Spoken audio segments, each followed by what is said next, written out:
Welcome to 2 Minutes on Pairing red wines. We hope to give some tips on how to pair not just our red wines from Aquila del Torre, but red wines in general. Flavor power.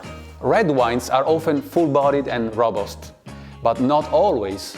The common sense rule of white with fish and red with meat is a good rule of thumb.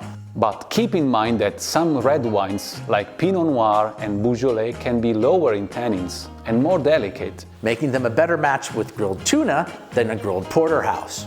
In the same way, just because the meat is red doesn't mean it has a lot of flavor power.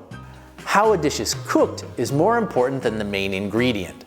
Beef tartare is much more delicate than a grilled steak.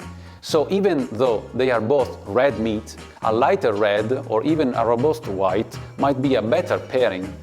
Tannins. Tannins are the part of red wines that dry out your mouth and can feel a little bitter. Bitterness doesn't pair well with spiciness, but it does work well with savory things like grilled meat.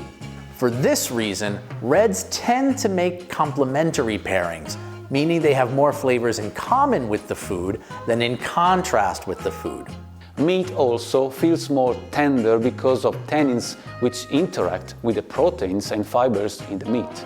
Let's start with our merlot. Merlot is so popular because it has great color and fruit, with tannins that are less aggressive. Merlot is a great pair with that grilled steak, but it also has some more elegance that make it a great pair with roast beef or roast pork, with lamb chops, especially if there's a little rosemary or thyme in the preparation. Refasco dal Peduncolo Rosso has a little more of everything, more acidity, more tannins, and more intensity of flavor. Apart from your steaks, Refasco pairs well with wild game like venison or boar, or try it with something slow cooked and tender like a goulash. But what is the best pairing of all? The one you love. Don't be afraid to drink what you want with your meals. Break the rules. Try with a lot of pairings and most of all drink what you love. And that's 2 Minutes Red wine pairings.